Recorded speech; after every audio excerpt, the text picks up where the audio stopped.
ഇന്ന് നമ്മുടെ ഇന്ത്യയെ പിടിച്ചൊലക്കിയ ഏതാണ്ട് 2 ദിവസങ്ങൾ കൊണ്ട് കേന്ദ്രം ഭരിക്കുന്ന പാർട്ടിയുടെ ഇൻസ്റ്റാഗ്രാം പേജിനേക്കാൾ ഫോളോവേഴ്സ് കിട്ടിയ നമ്മുടെ രാജ്യത്തിന്റെ ദേശീയ പാർട്ടികളെക്കാൾ ഇൻസ്റ്റാഗ്രാമുകളിൽ വൈറലായി മാറിയ ഒരു രാഷ്ട്രീയ ഹാസ്യ പാർട്ടിയുണ്ട്.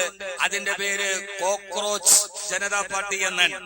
കോക്രോച്ച് ജനതാ പാർട്ടി ഇന്ത്യ രാജ്യത്തിന്റെ പരമോന്നതമായ നീതിന്യായ വ്യവസ്ഥയിലെ ചീഫ് ജസ്റ്റിസ് ഈ നാട്ടിലെ തൊഴിലില്ലാത്ത ചെറുപ്പക്കാർ പാറ്റയെ പോലെ സോഷ്യൽ മീഡിയകളിൽ കയറി നമ്മുടെ രാജ്യത്തിന്റെ സുരക്ഷിതത്വത്തെയും അന്തസ്സിനെയും അവർ തകർത്ത് കളയുന്നു. തൊഴിലില്ലാത്ത ചെറുപ്പക്കാർ എന്ന ചീഫ് ജസ്റ്റിസിന്റെ പരാമർശത്തോട് പ്രതിഷേധിച്ചുകൊണ്ട് രാജ്യത്തിലെ യുവാക്കളുടെ ഏറ്റവും വലിയ പ്രതീക്ഷയായ നീറ്റ് എക്സാമിൽ നടന്ന ക്രമക്കേടുകൾക്കെതിരെ പ്രതികരിച്ചുകൊണ്ട് വെറും ഒരു ഇൻസ്റ്റാഗ്രാമിന്റെ സോഷ്യൽ മീഡിയ പ്ലാറ്റ്ഫോമിൽ ഉണ്ടായ ഇന്ത്യയെ ഇന്ന് പിടിച്ചുകുലുക്കിയ കേന്ദ്ര സർക്കാർ പോലും നിരോധിക്കാൻ ആഗ്രഹിക്കുന്ന ഏതാണ്ട് 4 ദിവസങ്ങൾ കൊണ്ട് ഇന്ത്യ രാജ്യത്തിലെ ക്ഷുഭിത യൗവനത്തെ, അങ്ങനെ പറയാൻ കഴിയും, ക്ഷുഭിത യൗവനത്തെ ഏറ്റവും കൂടുതൽ സ്വാധീനിച്ച ഒരു പാർട്ടിയാണ് കോക്രോച്ച് ജനതാ പാർട്ടി.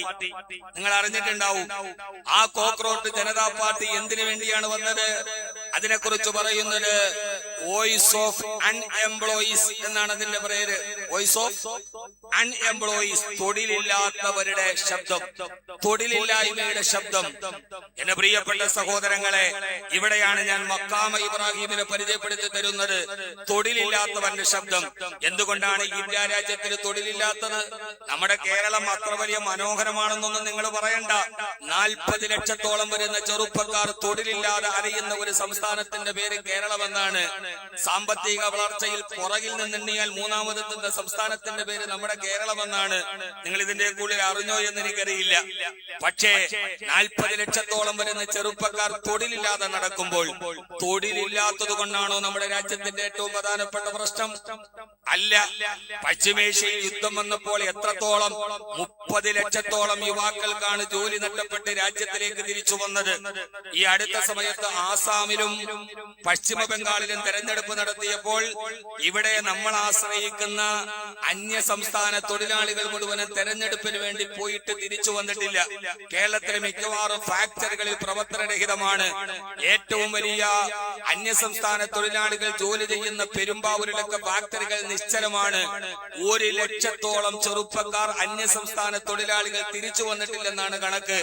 അപ്പോൾ നമ്മുടെ കേരളത്തിൽ 1 ലക്ഷത്തോളം തൊഴിലവസരങ്ങൾ ഒഴിവായി കിടക്കുന്നുണ്ട്. എന്തുകൊണ്ട് ആ ഒഴിഞ്ഞു കിടക്കുന്ന തൊഴിലവസരങ്ങളിൽ തൊഴിൽ ചെയ്യണമെന്ന തീരുമാനത്തോടു കൂടി എന്തുകൊണ്ടാണ് യുവാക്കൾക്ക് കടന്നു പോകാൻ കഴിയാത്തത്? തൊഴിൽ ചെയ്യാതിരിക്കാനല്ല, തൊഴിൽ ചെയ്യാനാണ്. ഇവിടെയാണ് ഫീഹി ആയാത്തും ബയ്യിനാത്തും മഖാമു ഇബ്രാഹിം. 106ാമത്തെ വയസ്സിലാണ് മഹാനായ ഇബ്രാഹിം നബി അലൈഹി സ്വലാത്തു വസ്സലാമിനോട് അല്ലാഹു കഅബയെ നിർമ്മിക്കാൻ പറയുന്നത്. എത്രാമത്തെ വയസ്സിൽ? 106ാമത്തെ വയസ്സിൽ. 106ാമത്തെ വയസ്സിൽ ചരിത്രം പറയാൻ സമയമില്ല. ജിബ്രീൽ അലൈഹി സ്വലാത്തു വസ്സലാമിനെയും കൂട്ടുപിടിച്ച് മക്കയിലെ മരുഭൂമി മുഴുവനും സഞ്ചരിച്ച് 106ാമത്തെ വയസ്സിൽ ഒരു നാട് മുഴുവൻ സഞ്ചരിച്ച് ഇബ്രാഹിം നബി കഅബ പണിയാൻ തീരുമാനിച്ചു. അങ്ങനെ നിശ്ചയിച്ച സ്ഥലത്തെത്തിയപ്പോൾ മഹാനായ ഇബ്രാഹിം നബി അലൈഹി സ്വലാത്തു വസ്സലാം കഅബയെ നിർമ്മിക്കാൻ തീരുമാനിച്ചു. ആരെ കൊണ്ടാണ് നിർമ്മിക്കാൻ തീരുമാനിച്ചത്? മകനായ ഇസ്മായിൽ നബി അലൈഹി സ്വലാത്തു വസ്സലാമിനെ കൊണ്ട്. മകനായ ഇസ്മായിൽ തന്റെ ചുമലിൽ കരിങ്കല്ലുകൾ ചുമന്നുകൊണ്ടുവന്നു. 106 വയസ്സുള്ള പിതാവ് ഒരു ഭാഗത്ത് നിന്ന് ആ കല്ലുകൾ അടുക്കി ഭിത്തികെട്ടി. എന്റെ പ്രിയപ്പെട്ട സഹോദരങ്ങളെ, കഴിഞ്ഞ ഒരു കാലമുണ്ട്. ഇവിടെ 2 കാര്യം. ഒന്ന്, 106ാമത്തെ വയസ്സിലാണ്. നമ്മുടെ കഴിഞ്ഞ കാലത്തിൽ നമ്മുടെ വാപ്പ നമ്മളെ കടന്നുറങ്ങാൻ സമ്മതിച്ചിട്ടില്ല. നമ്മളെ കയ്യിൽ പിടിച്ചു കൊണ്ടുപോയി വാപ്പയുടെ കൂടെ നമ്മളെ അധ്വാനിക്കാൻ പഠിപ്പിച്ചു, ജോലി ചെയ്യാൻ പഠിപ്പിച്ചു. വാപ്പയുടെ കൂടെ നമ്മൾ മീൻ കച്ചവടത്തിന് പോയി, വാപ്പയുടെ കൂടെ നമ്മൾ മരക്കച്ചവടത്തിന് പോയി, വാപ്പയുടെ കൂടെ നമ്മൾ ജോലിക്ക് പോയി. നിഷ്ക്രിയമായി കടന്നുറങ്ങാൻ നമ്മുടെ പിതാക്കന്മാർ നമ്മളെ സമ്മതിച്ചിട്ടില്ല. മഹാനായ ഇബ്രാഹിം നബി അലൈഹി സ്വലാത്തു വസ്സലാം 106ാമത്തെ വയസ്സിൽ കർമ്മനിരതനാവുകയാണ്. മക്കാമ ഇബ്രാഹിം ഒന്നുകൂടി നമ്മളോട് പറയുന്നുണ്ട്, വാർദ്ധക്യം എന്ന് പറയുന്നത് ഇനി എനിക്കൊന്നിനും കഴിയില്ല എന്ന് പറഞ്ഞ് നിഷ്ക്രിയമായി ഇരിക്കാനുള്ളതല്ല. എനിക്ക് വയസ്സായി, ഇനി എന്നെ കൊണ്ടൊന്നിനും കഴിയില്ല, എന്റെ കയ്യിലുള്ളതെല്ലാം പോയി എന്ന് പറഞ്ഞ് നിർവികാരമായിട്ടിരിക്കാനുള്ളതല്ല വാർദ്ധക്യം. താടി നരച്ചത് കൊണ്ടോ മീശ നരച്ചത് കൊണ്ടോ ഇനി എനിക്കൊന്നുമില്ല. ചില ആളുകൾ പറയും എന്റെ എല്ലാ ജോലിയും കഴിഞ്ഞു. കുടുംബത്തിന്റെ ഉത്തരവാദിത്വമൊക്കെ കഴിഞ്ഞു. ഇനി എനിക്കൊന്നും ചെയ്യാനില്ലെന്നല്ല. 106-ാമത്തെ വയസ്സിലാണ് കർമ്മനിരതനായത്. വാർദ്ധക്യം എന്ന് പറഞ്ഞത് കഴിഞ്ഞുപോയ ജീവിതത്തെ ഓർത്ത് സങ്കടപ്പെട്ട് ഉമ്മറപ്പടിയിൽ കസേരയിൽ ചാരിയിരുന്ന് നെടുവീർപ്പിടാനുള്ളതല്ല. വാർദ്ധക്യം കർമ്മനിരതമാകണം. അതോടൊപ്പം തന്നെ വരുന്ന തലമുറയെ കൊണ്ട് തൊഴിൽ ചെയ്യിപ്പിക്കാൻ പഠിപ്പിക്കണം. മഹാനായ ഇബ്രാഹിം നബി അലൈഹിസ്സലാത്തു വസ്സലാം വാപ്പ മുമ്പിൽ നിന്നു. ഇസ്മായിൽ അലൈഹിസ്സലാത്തു വസ്സലാം കരിങ്കല്ല് തോളിൽ വെച്ച് ചുമന്നു കൊണ്ടുവന്നു. അതിങ്ങനെ വെച്ച് അവസാനം ഒരു പൊക്കത്തിന്റെ മുകളിലേക്ക് പോയപ്പോൾ പിന്നീട് മുകളിലേക്ക് കല്ല് വെക്കാൻ കഴിഞ്ഞില്ല. മഹാനായ ഇബ്രാഹിം നബി അലൈഹിസ്സലാത്തു വസ്സലാം ഉയരത്തിനൊന്ന് ലിഫ്റ്റിന്റെ സംവിധാനമില്ല. താഴെ ഒരു കല്ല് വെച്ചു. ആ കല്ലിന്റെ മുകളിൽ കയറി നിന്നു. എന്നിട്ട് മകൻ ചുമന്നു കൊണ്ടുവന്ന കല്ലുകൾ കഅബയുടെ മുകളിലേക്ക് എടുത്തു വെച്ചു. ആ എടുത്തു വെക്കുന്ന സമയത്ത് വലതുഭാഗത്ത് കല്ല് വെക്കണമെങ്കിൽ താഴെ വെച്ച കല്ല് വലത്തോട്ട് നീങ്ങും, ഇടതുഭാഗത്ത് വെക്കണമെങ്കിൽ ഇടത്തോട്ട് നീങ്ങും. അങ്ങനെ മഹാനായ ഇബ്രാഹിം നബി അലൈഹിസ്സലാത്തു വസ്സലാം കഅബയെ നിർമ്മിക്കാൻ കാല് ചവിട്ടി നിന്ന ആ കല്ലിന്റെ പേരാണ് മഖാമ ഇബ്രാഹിം. ഇപ്പോഴും ഇബ്രാഹിം നബി അലൈഹിസ്സലാത്തു വസ്സലാമിന്റെ കാൽപാദം ആ കല്ലിൽ പതിഞ്ഞ അടയാളം. ആ കല്ലാണ് ഒരു വലിയ ഗ്ലാസിന്റെ ഉള്ളിൽ വെച്ചിട്ട് നമുക്ക് കാണാൻ വേണ്ടി അവിടെ വെച്ചിരിക്കുന്നത്. മഹാനായ ഇബ്രാഹിം നബി അലൈഹിസ്സലാത്തു വസ്സലാമും ഒരു യുവാവ് ജോലി നേടിപ്പോയിട്ട് കരിങ്കല്ല് തോളിൽ വെച്ച് ചുമന്നുകൊണ്ടുവന്നതിന് അവസാനം വരെ ലോകത്തുള്ള മുഴുവൻ ജനതക്കും അടയാളമായിട്ട് അല്ലാഹു കൊടുത്ത ഒരു സ്മാരകത്തിന്റെ പേരാണ് മഖാമു ഇബ്രാഹിം.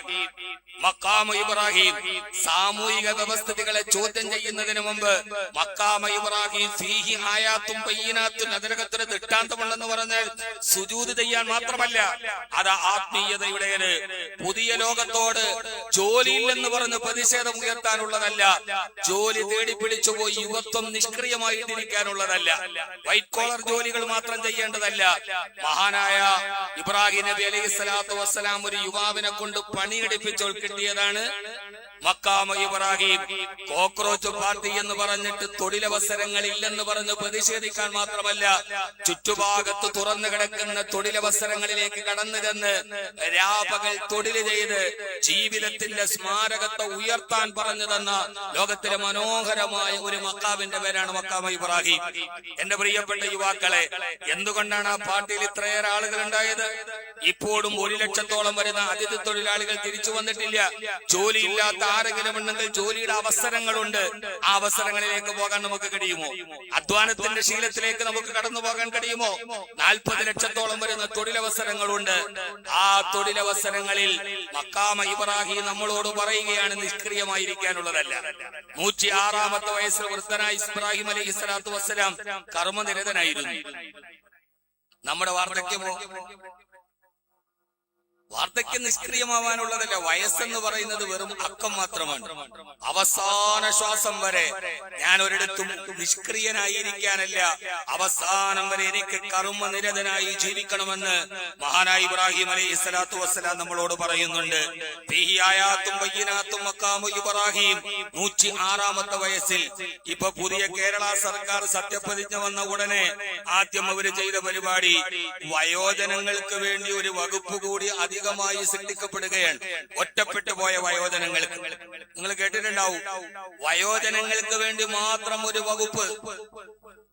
UK-യിലൊക്കെ പോയാൽ വീട്ടിൽ ഒറ്റപ്പെട്ടു പോയ വയോജനങ്ങളെ ആഴ്ചയിൽ പാർക്കിൽ കൊണ്ടുവന്നവരെ ശുശ്രൂഷിച്ച് അവരെ ഏകാന്തമാക്കി അവരെ തിരിച്ചു വീട്ടിൽ കൊണ്ടുപോയി ആക്കാൻ, അവരുടെ ഒറ്റപ്പെടുത്തലുകൾ ഇല്ലാതാക്കാൻ ഗവൺമെന്റിന്റെ സംവിധാനമുണ്ട്. അവിടെ നിന്ന് നാം നമ്മുടെ നാടുകളിൽ ഒറ്റപ്പെട്ടു പോയ വയോജനങ്ങൾക്ക് വേണ്ടി പുതുതായി ഒരു വകുപ്പ് സൃഷ്ടിക്കുകയാണ് കേരള സർക്കാർ. അത്രമേൽ വലിയ പ്രയാസങ്ങളുണ്ട്. നമ്മുടെ വൃദ്ധന്മാർ ഒറ്റപ്പെട്ടു പോകുന്നു, നമ്മുടെ വൃദ്ധന്മാർ നിഷ്ക്രിയരായി പോകുന്നു. എനിക്ക് ഈ രക്ഷകർത്താക്കളോട് പറയാനുള്ളത്, അവസാനം വരെ നിങ്ങളുടെ നല്ല കാലത്ത് മുഴുവനും നിങ്ങൾ അധ്വാനിക്കും. മകളെ കെട്ടിച്ചു വിടാൻ, മകനെ MBBS-ന് വിടാൻ, നല്ല വീടുണ്ടാക്കാൻ, നല്ല ഒരു വസ്ത്രം ധരിക്കില്ല, നല്ല ഒരു ഭക്ഷണം കഴിക്കില്ല, എടുക്കില്ല. സമ്പാദിച്ചതെല്ലാം മക്കൾക്ക് വേണ്ടി, കുടുംബത്തിന് വേണ്ടി സമ്പാദിക്കും. അവസാനം മക്കളൊക്കെ ജോലി തേടി UK-യിലേക്കോ US-ലേക്കോ പോകും. പെൺമക്കളെല്ലാം കല്യാണം കഴിച്ചു പോകും. അവസാനം നന്നായിട്ടൊന്ന് ഭക്ഷണം പോലും കഴിയാതെ കെട്ടിപ്പൊക്കിയ വീടിന്റെ ഉമ്മറപ്പടിയിൽ 50 വയസ്സ് കഴിയുമ്പോൾ ഭാര്യയും ഭർത്താവും ഇരുന്ന് സായാഹ്നത്തിന്, ജീവിതത്തിന്റെ സായാഹ്നത്തിൽ ഒറ്റയ്ക്കാക്കുമ്പോ അങ്ങോട്ടും ഇങ്ങോട്ടും മുഖാമുഖം നോക്കിയിട്ട് പറയും, ആരുമില്ല, എല്ലാവരും പോയി, നമ്മളിവിടെ ഒറ്റയ്ക്കായി. അതുകൊണ്ട് നല്ല ഒരു ഭക്ഷണം നല്ല കാലത്ത് കഴിക്കാൻ പറ്റിയില്ല, നല്ലൊരു വസ്ത്രം ധരിക്കാൻ പറ്റിയില്ല, നല്ലതൊന്നും ചെയ്യാൻ പറ്റിയില്ല, ഒരു ഉംറയ്ക്ക് പോയില്ല, ഒരു ഹജ്ജിന് പോയില്ല, എല്ലാം മക്കൾക്ക് വേണ്ടി ചെയ്തു. ഇപ്പോൾ നമ്മൾ ഈ വീട്ടിൽ ഒറ്റയ്ക്കായി. ആവരുത് സഹോദരങ്ങളെ, ആവരുത്. മറ്റുള്ളവർക്ക് വേണ്ടി നമ്മൾ ജീവിക്കാൻ നോക്കിയാൽ നമ്മൾ ജീവിതത്തിൽ അവസാനം ഒറ്റപ്പെട്ടു പോകും. നമ്മുടെ ആകുന്ന കാലത്ത് നമ്മുടെ കടമകൾ മക്കളോടും കുടുംബത്തോടും ചെയ്യുന്നതിനോടൊപ്പം നല്ല വസ്ത്രം ധരിക്കണം, നല്ല ഭക്ഷണം കഴിക്കണം, നല്ല യാത്രകൾ ഭാര്യയും ഭർത്താവും ചെയ്യണം. നല്ല പ്രായത്തിൽ ഒന്നും പോവാതെ നമ്മുടെ കുടുംബത്തിന് വേണ്ടി ചുറ്റിക്കൂടിയാൽ അവസാനം നിങ്ങൾ വെറും ജീവിതത്തിന്റെ കാവൽ മാലാഖമാരെ പോലെ സിറ്റ് ഔട്ടിൽ ഇരിക്കേണ്ടി വരും. ഉംറയ്ക്ക് പോകണം, ഹജ്ജിന് പോകണം, ബൈത്തുൽ മുഖദ്ദസിൽ പോകണം, നല്ല യാത്രകൾ ചെയ്യണം, നല്ല വസ്ത്രങ്ങൾ ധരിക്കണം. 50-60 വയസ്സാകുമ്പോൾ പ്രഷറും ഷുഗറും ഡയബറ്റീസ് ഒക്കെ വരും. ഡയബറ്റീസ് എന്ന് പറഞ്ഞാൽ തന്നെ ഡയബറ്റീസ് ഇഞ്ചിഞ്ചായി മരിക്കുക. ഒന്നും ചെയ്യാൻ കഴിയാത്തടുത്ത് വ്യാകുലതകൾ ഉണ്ടാകാനല്ല. 106-ാമത്തെ വയസ്സിൽ മഹാനായ ഇബ്രാഹിം നബി കർമ്മനിരതനായ ചരിത്രം നമ്മോട് മക്കാമ ഇബ്രാഹിം പറയുകയാണ്. അള്ളാഹു നമുക്ക് ബോധവും ബോധ്യവും നൽകി അനുഗ്രഹിക്കുമാറാകട്ടെ.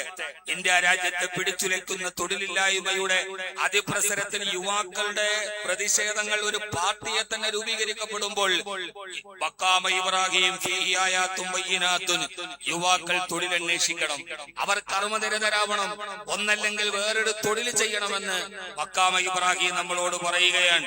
അതിലൂടെ ചുറ്റി നടക്കുന്നത് വെറും ഒരു പ്രദക്ഷിണമല്ല, എല്ലാ കാലത്തും നിലനിൽക്കുന്ന ഒരു വലിയൊരു സന്ദേശമാണ് വിശുദ്ധമായ ഇസ്ലാം നമുക്ക് നൽകുന്നത്. അത് വെറും ഹജറുൽ അസ്വദിനെ മുത്തല് മാത്രമല്ല, അറഫയിലൂടെ നടക്കല് മാത്രമല്ല, ഹജ്ജിനൊരു ആത്മാവുണ്ട്, ഹജ്ജിനൊരു സാമൂഹിക പശ്ചാത്തലമുണ്ട്. അതിനെ നാം മടക്കാൻ തയ്യാറാവണം. അള്ളാഹുവിടെ പറയുന്നത്, മക്കാമ ഇബ്രാഹിമിലേക്ക് നിങ്ങൾ കടന്നു ചെന്നാൽ നിങ്ങളുടെ ജീവിതത്തിന് സമാധാനം ഉണ്ടാകുമെന്നാണ്. ഇവിടെ നിന്ന് അതിന്റെ 2ാമത്തെ ഭാഗം, ഇവിടെ നിന്ന് ഹജ്ജിന് പോകുന്ന ആളുകൾ എല്ലാവരും ഹജ്ജിന് പോകുന്നത് എന്തിനാണ്? എല്ലാ ജോലികളും ഒഴിവാക്കി, എല്ലാ കർത്തവ്യങ്ങളും പൂർത്തീകരിച്ച് അവസാനം സമാധാനത്തിന് വേണ്ടി കഅബാലയത്തിൽ പോയി ഹജ്ജ് ചെയ്ത് ഹാജിമാര് തിരിച്ചു വരുമ്പോൾ അവരുടെ മനസ്സിൽ പിന്നെ ഒരു സമാധാനമാണ്. അന്ന് ഉമ്മ പ്രസവിച്ച കുഞ്ഞിനെ പോലെ നിർമ്മല ഹൃദയവുമായി വന്ന് എല്ലാ കടമകളും ഒഴിവാക്കി സമാധാനത്തിന് വേണ്ടി പോകുന്ന ഒരു ഭൂമിയുടെ പേരാണ് ഹറം. സഫയിലൂടെ ഞാനൊരു സാമൂഹിക പശ്ചാത്തലത്തിലാണ് മക്കാമ ഇബ്രാഹിമിനെയും ഹറമിനെയും ഈ പുതിയ ലോകത്ത് വായിക്കുന്നത്. അങ്ങനെയുണ്ടല്ലോ, നമുക്ക് ഖുർആനിന്റെ ഒരു വായന ഉണ്ടാവണം, ഒരു സാമൂഹികമായ വായന ഉണ്ടാവണം. ആ വായനയിലൂടെ നമ്മൾ അതിന്റെ ആപത്തുകൾ മനസ്സിലാക്കണം. അല്ലാഹു പറയുകയാണ്, വഇദ് ജഅൽനൽ ബൈത മതാബത്തൽ ലിന്നാസി വഅംനാ. ഈ വിശുദ്ധമായ ഹറമിനെ സഫയിലൂടെ, മറുവയിലൂടെ, അറഫയിലൂടെ നിലനിൽക്കുമ്പോൾ മിനയും മുസ്ദലിഫയും ജീവിതത്തിന് അനുഗ്രഹമാകുമ്പോ, കഅബാലയത്തിന് മുമ്പിലൂടെ തവാഫ് ചെയ്യുമ്പോ, മുസ്ദലിഫയിൽ നിൽക്കുമ്പോ, ഈ പെരുന്നാളിന്റെ തൊട്ടു തലേ ദിവസം ഈദുൽ അദ്ഹയുടെ മുമ്പ് യൗമുൽ അറഫ, ലക്ഷോപലക്ഷങ്ങൾ ഒരുമിച്ച് കൂടുന്ന ലോകത്തിലെ ഏറ്റവും വലിയ മാനവിക സമ്മേളനം നടക്കുന്ന യൗമുൽ അറഫ, അന്നത്തെ സുന്നത്ത് നോമ്പുകൾ, അന്നത്തെ അനുഷ്ഠാനങ്ങൾ, അല്ലാഹു പറയുകയാണ്, വഇദ് ജഅൽനൽ ബൈത മതാബത്തൽ ലിന്നാസി വഅംനാ. അവിടെ എത്തുന്നവർക്കെല്ലാം മിനയിലും മുസ്ദലിഫയിൽ നിൽക്കുമ്പോ, അറഫയിൽ ഒരുമിച്ച് കൂടുമ്പോൾ അവരുടെ ജീവിതത്തിൽ സമാധാനമുണ്ടാവുകയാണ്. ജീവിതത്തിന് സമാധാനം. സഹോദര കേട്ടുകൊള്ളൂ, ഈ അറഫയും ഈ മിനയും മുസ്ദലിഫയും നമുക്ക് സമാധാനം നൽകുമെങ്കിൽ നാളെ ഈ മിനയും മുസ്ദലിഫയും അറഫയും ഒക്കെ സമാധാനമില്ലാത്ത ഒരു നാളുകളായി മാറും. അന്ന് ആ കാലത്ത് മിനയിൽ സമാധാനമുണ്ടാവില്ല, അറഫയിൽ സമാധാനമുണ്ടാവില്ല എന്ന് ഹബീബായ നബി മുഹമ്മദ് മുസ്തഫ. പശ്ചിമേഷ്യയിൽ നടക്കുന്ന യുദ്ധങ്ങളുടെ പശ്ചാത്തലത്തിൽ ഇന്നലെയും ഇറാനിന്റെ വിദേശകാര്യമന്ത്രി അരാക്ചിയുടെ ഒരു പ്രസ്താവന നിങ്ങൾ ശ്രദ്ധിച്ചോ? ഇസ്ലാമിക രാഷ്ട്രങ്ങളെ തമ്മിലടിപ്പിച്ച് വലിയ ഒരു പ്രശ്നങ്ങളിലേക്ക് പോവുകയാണ്. അമേരിക്കയുടെ സയണിസത്തിന്റെയും നാസിസത്തിന്റെയും സിയോണിസത്തിന്റെയും തീവ്ര പശ്ചാത്തലങ്ങൾ അറബ് രാഷ്ട്രങ്ങളെ തമ്മിലടിപ്പിക്കുകയാണ്. UAE അക്രമം നടത്തുന്നത് പോലും ഇസ്രയേലാണെന്ന ഔദ്യോഗിക വാർത്താ ഏജൻസികൾ റിപ്പോർട്ട് ചെയ്യുകയാണ്. അറബ് രാഷ്ട്രങ്ങളെ തമ്മിലടിക്കാൻ സഹോദര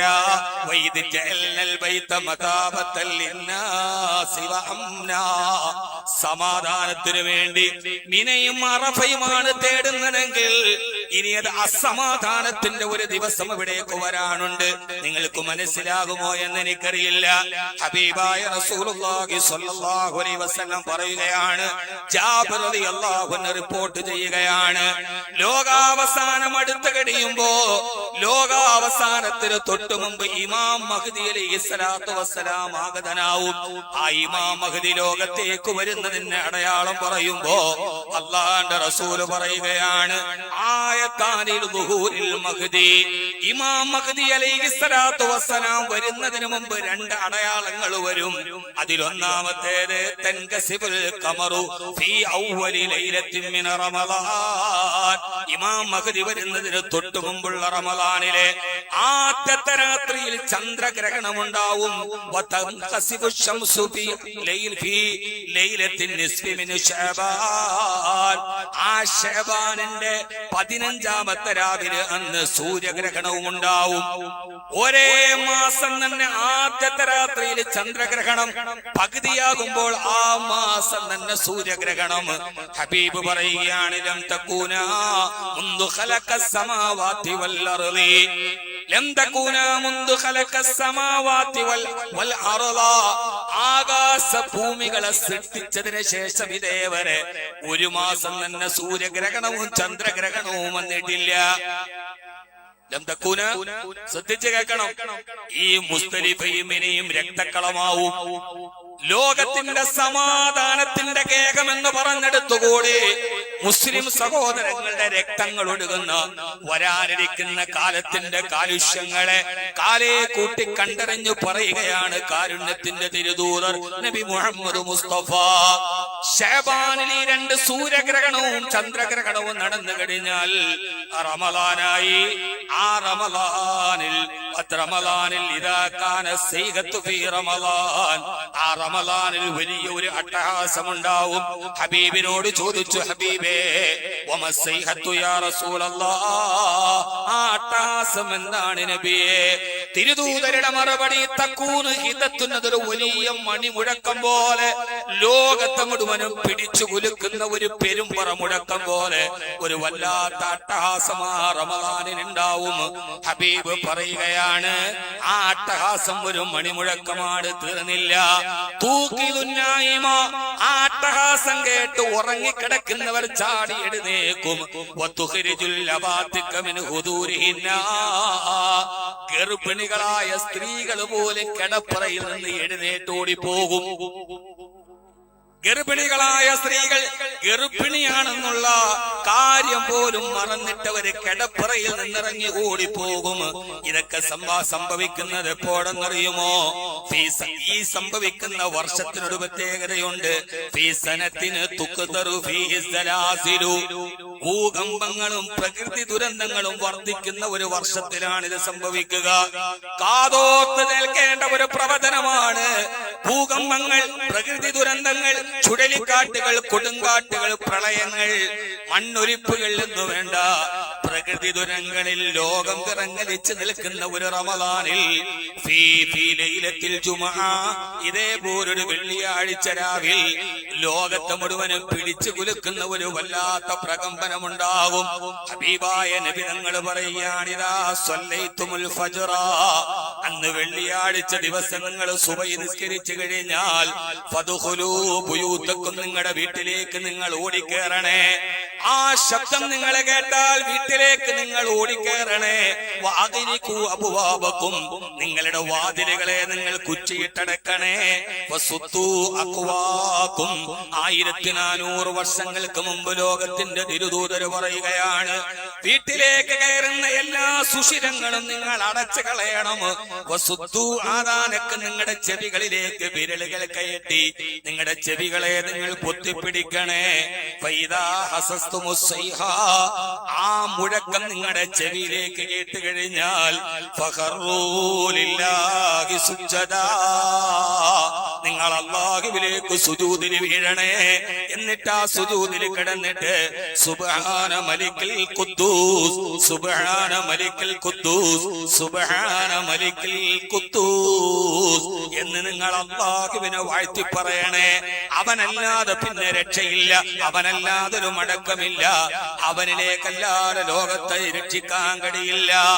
ആ വലിയ പ്രകമ്പനം നിങ്ങൾ കേട്ടുകഴിഞ്ഞാൽ റമളാൻ കഴിഞ്ഞു.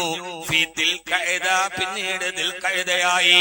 ദുൽഹജ്ജിലെ ഹജ്ജ് ചെയ്യാൻ വേണ്ടി ലോകത്തുള്ള മുഴുവൻ ആളുകളും ഹറമിലേക്ക് എത്തിയാൽ അന്ന് ഹജ്ജിന് വേണ്ടി ആളുകൾ മിനയിൽ പാർക്കുമ്പോ അന്നത്തെ ദിവസം ഹാജിമാര് കൊള്ളയടിക്കപ്പെടും. ഇമാം ഹാക്കിം മുസ്തദറക്കിൽ ഈ ഹദീസ് രേഖപ്പെടുത്തുന്നുണ്ട്. പശ്ചിമേഷ്യയുടെ പുതിയ സംവിധാനങ്ങളെ ഒത്തിട്ട് നിങ്ങൾ ചിന്തിച്ചു നോക്ക്. മുസ്ലിം രാഷ്ട്രങ്ങള് തമ്മിലടിക്കുന്നു. പാശ്ചാത്യ ശക്തികള് ശൃഗാല ബുദ്ധിയോടെ സമുദായ സേവനത്തിന്റെ, സാമൂഹ്യ സേവനത്തിന്റെ മൂടുപടമണിഞ്ഞ മലങ്കടുകന്മാർ മുസ്ലിം രാഷ്ട്രങ്ങൾ ഭിന്നിക്കുന്നു. രാഷ്ട്രങ്ങൾ കരാറിൽ നിന്ന് പിന്മാറുന്നു. മുസ്ലിം രാഷ്ട്രങ്ങളുടെ ഇടയിൽ വൈരുദ്ധ്യങ്ങൾ ഉണ്ടാവുന്നു. ഇതിനെയെല്ലാം നിയന്ത്രിക്കേണ്ടിടത്തേക്ക് കുഴപ്പങ്ങൾ ഉണ്ടാവുന്നു. ഹബീബായ നബി തങ്ങൾ പറയുകയാണ്, ദുൽഖഅദയിലെ എല്ലാ ആളുകളും ഹറമിലെത്തുമ്പോ അന്ന് ഹാജിമാര് കൊള്ളയടിക്കപ്പെടും, അവരെ ക്രൂരമായി ആക്രമിക്കപ്പെടും.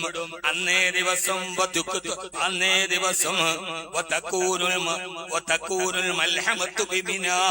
അന്ന് മിനയിൽ വലിയ ഒരു രക്തച്ചൊരിച്ചിലുണ്ടാവും. മിനയിൽ രക്തച്ചൊരിച്ചിലുണ്ടാവും. ലോകത്തുള്ള ലക്ഷക്കണക്കിന് ആളുകൾ ഇഹ്റാമിന്റെ വസ്ത്രം ധരിച്ച് ലോകത്തെ രാപ്പാർക്കാൻ, ഒരൊറ്റ രാത്രി രാപ്പാക്കാൻ ആഗ്രഹിക്കുന്ന മിന. ലോകത്തിലെ ഏറ്റവും മനോഹരമായൊരു കാഴ്ച ഏതെന്നറിയോ? ലോകത്തിലെ മനോഹരമായൊരു കാഴ്ച ഏതാണ്? ലോകത്തിലെ മനോഹരമായ ചില കാഴ്ചയുണ്ട്. അതിൽ ഒരു കാഴ്ച, എല്ലാവരും വെള്ള വസ്ത്രം ധരിച്ച് ലോകത്തുള്ള ലക്ഷോപലക്ഷം ആളുകൾ, ലക്ഷക്കണക്കിന് മാടപ്രാവുകളും മരച്ചെല്ലയിൽ കൂട്ടുകൂട്ടിയതുപോലെ ശുഭ്രവസ്ത്രങ്ങളായി മിനയുടെ താഴ്വാരങ്ങളിൽ, മിനയുടെ മലമടക്കുകളിൽ, മിനയുടെ പാറക്കെട്ടുകളിൽ ഇഹ്റാമിന്റെ വസ്ത്രം ധരിച്ച ആളുകൾ കിടന്നുറങ്ങുന്ന ഒരു രൂപമുണ്ട്. ലോകത്തിലെ മനോഹരമായൊരു വെളുത്ത കാഴ്ചയാണത്. അന്നേ ദിവസമാണ് കിടന്നുറങ്ങുന്ന മനയിൽ, ആ മിനയിൽ മൽഹമ, വലിയ രക്തച്ചൊരിച്ചിലുണ്ടാകും. അന്നായിരക്കണക്കിന് ഹാജിമാര് കൊല ചെയ്യപ്പെടും. മിനയുടെ ഭൂമിയിൽ ഇഹ്റാമിന്റെ വസ്ത്രം രക്തം കൊണ്ട് കുളിക്കും. മിനയിൽ ആയിരക്കണക്കിന് ആളുകൾ കൊല ചെയ്യപ്പെടും. ഏതുവരെ? ഹത്താ തസീല ദിമാഹും ഇലാ ജംറത്തുൽ അഖബ. മിനയിൽ കൊല ചെയ്യപ്പെട്ട ഹാജിമാരുടെ രക്തം ജംറത്തുൽ അഖബ വരെ പരന്നൊഴുകാൻ തുടങ്ങും. ചിന്തിക്കാൻ കഴിയില്ല, ഒരാൾക്കും ചിന്തിക്കാൻ കഴിയില്ല. ഏതു ഭൂമിയാണ്? വൈദ് ജഅൽനൽ ബൈത മസാബതൽ ലിന്നാസി വഅംനാ. നിങ്ങൾക്ക് സമാധാനം വേണമെങ്കിൽ അതെന്റെ ബൈത്തുൽ ഹറാമിന്റെ ചുറ്റുവട്ടത്താന്ന് പറഞ്ഞ ഈ മിന, ഇന്ന് ഹാജിമാർ അന്തിയുറങ്ങുന്ന മിന, അവര് നടന്നു പോകുന്ന അറഫ, അവസാനം പിശാചിനെ കല്ലെറിയുന്ന ജംറത്തുൽ അഖബയിൽ ഹാജിമാരുടെ രക്തം തളം കെട്ടിയാൽ തൊടുകും. ഇസ്ലാമിക ലോകം നാഥനില്ലാതെ തകർക്കപ്പെടുമ്പോ ആ സമയത്താണ് യഖ്റുജുൽ മഹ്ദിയ്യു മിൻ ഇത്രത്തി. ഈ ലോകത്തെ രക്ഷിക്കാൻ എന്റെ കുടുംബത്തിൽ നിന്ന് ഇമാം മഹ്ദി ആഗതനാകുന്നതെന്ന് നബി മുഹമ്മദ് മുസ്തഫ സല്ലല്ലാഹു അലൈഹി വസല്ലം ഈ പറയുന്ന സമാധാനത്തിന്റെ ഭൂമി പുതിയ കാലത്ത് വെച്ച് നാം നോക്കുമ്പോ ചരിത്രം പറയാൻ മാത്രമുള്ളതല്ല, ഇന്നുകളിലേക്ക് ചേർത്ത് വെച്ച് നാളുകളെ കുറിച്ച് ചിന്തിക്കാനുള്ളതാണ്. ലോകത്തിന്റെ മുഴുവൻ ആളുകൾക്ക് സമാധാനം തരുന്ന മിനയിൽ ആറഫയിൽ രക്തച്ചൊരിച്ചിലുണ്ടാകും. അല്ലാഹുവേ, അതിനേക്കാൾ മുമ്പേ നീ ഞങ്ങളെ ഈമാനോടെ നിന്റെ അടുക്കലേക്ക് വിളിക്കണേ റഹ്മാനെ. ഈ യുദ്ധങ്ങളും ഈ പാച്ചലുകളും ഒന്നും നിസ്സാരമായി കരുതരുത് എന്റെ പ്രിയപ്പെട്ട സഹോദരങ്ങളെ. അതുകൊണ്ട് ഈ ദുൽഹജ്ജിന്റെ 10 ദിനരാത്രങ്ങൾ ഉള്ളുരുകി ദുആ ചെയ്യാനാണ്, പടച്ചവനോട് പറയാനാണ്.